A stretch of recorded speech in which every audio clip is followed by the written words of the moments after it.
ఆత్మహత్య చేసుకున్న కుకునూరుపల్లి ఎస్ఐ ప్రభాకర్ రెడ్డి గురించి అనేక విషయాలు వెలుగులోకి వస్తున్నాయి. ప్రభాకర్ గతంలో బెదిరింపులకు పాల్పడ్డాడని, సెటిల్మెంట్లు కూడా చేశాడనే ఆరోపణలు వస్తున్నాయి. ప్రభాకర్ రెడ్డి బాధితులు ఒక్కొక్కరుగా బయటకు వస్తున్నారు. కుకునూరుపల్లి ఎస్ఐ ప్రభాకర్ రెడ్డి చేసిన ప్రైవేట్ సెటిల్మెంట్లు సంచలనం సృష్టిస్తున్నాయి.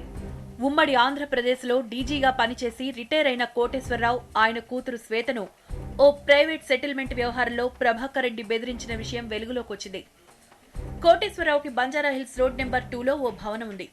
ఆ భవనం 3వ అంతస్తును దినేష్, ధీరజ్, రాకేష్ అనే వ్యక్తులు కాఫీ షాప్ కోసం అద్దెకు తీసుకున్నారు. అయితే వారు మొదట కాఫీ షాప్ ను ప్రారంభించారు. తర్వాత దాన్ని హుక్కా సెంటర్ గా మార్చివేశారు. దీనిపై కోటేశ్వరరావు, ఆయన కూతురు శ్వేత అభ్యంతరం వ్యక్తం చేశారు. దినేష్, ధీరజ్, రాకేష్ బంజారాహిల్స్ పోలీసులు పేరు చెప్పి బెదిరించారు. తర్వాత కుకునూరుపల్లి ఎస్ఐ ప్రభాకర్ రెడ్డిని రంగంలో దించారు.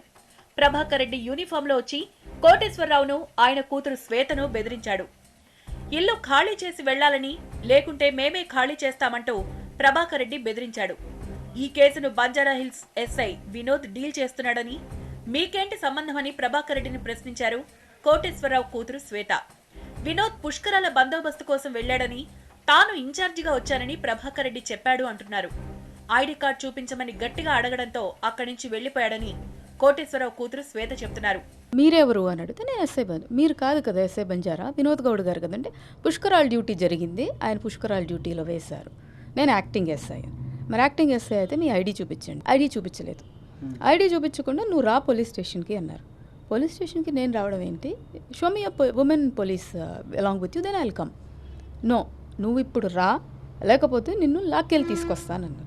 Dinesh Reddy, Dheeraj Goud, Rakesh Pulakurthi, I'm not sure, ఈ ముగ్గురు టెనెంట్స్.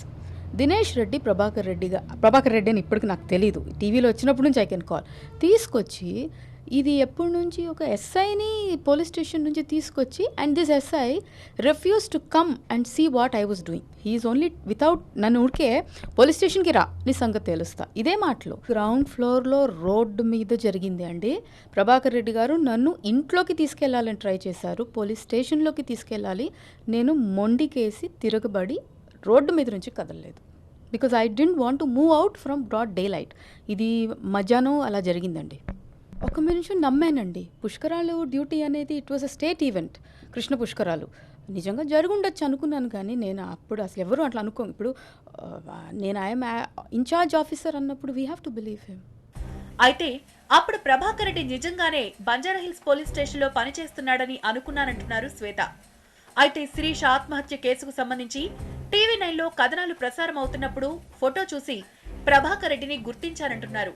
టీవీలో బ్యూటీషియన్ శిరీష సూసైడ్ మిస్టరీ అని ఒక సెన్సేషనల్ న్యూస్ వచ్చినప్పుడు 2వ రోజు 3వ రోజు ఒక రిలేటెడ్ ఎస్ఐ అని ఆయన ఫోటోగ్రాఫ్స్ చూపించడం మొదలుపెట్టినప్పుడు నేను వెంటనే అది గుర్తుపట్టాను. దీని గురించి బంజారాహిల్స్ పోలీసులకు ఫిర్యాదు చేసినా పట్టించుకోలేదని కోటేశ్వరరావు, శ్వేత ఆరోపిస్తున్నారు. నేను ప్రభాకర్ రెడ్డితో మాట్లాడి, ఎవరండి ఏంటి ఎవరు మీరు అంటే, నేను ఎస్ఐ బంజారా అన్నాడు. అలాగా నేను సోనయ్య, ఈ పోలీస్ స్టేషన్ ఒకప్పుడు నా జ్యూరిస్డిక్షన్లో ఉండేది, ఏంటి నువ్వు ఎందుకు పిలుస్తున్నావు మా అమ్మాయిని, నీకేం రైట్ ఉంది పిలవటానికి, నీకేదన్నా ఉంటే సమన్స్ ఇవ్వు, ఆమెని ఎగ్జామిన్ చేయాలంటే లేడీ కానిస్టేబుల్స్నో లేడీ ఎస్ఐనో ఎవరినో పిలిచి సమక్షంలో చేయొచ్చు, అంతేకాని ఏంటిది ఇలాంటి పనులు చేయకూడదయ్యా, నువ్వు కాదు కదా ఎస్ఐ, ఇంకొక ఎస్ఐ చూస్తున్నాడు కదా. నేను ఇప్పుడు చూస్తున్నానండి, నన్ను చూడమన్నారు అన్నాడు. ఎవరు చూడమంటారయ్యా, నాకు కొత్తగా చెప్తావు నువ్వు, లా పోలీస్ స్టేషన్ అడ్మినిస్ట్రేషన్ నాకు చెప్తావు నువ్వు. సరే సార్. బంజారాహిల్స్ పోలీసులు కూడా తమను చాలా ఇబ్బందులు పెట్టారని కోటేశ్వరరావు, శ్వేత ఆరోపిస్తున్నారు.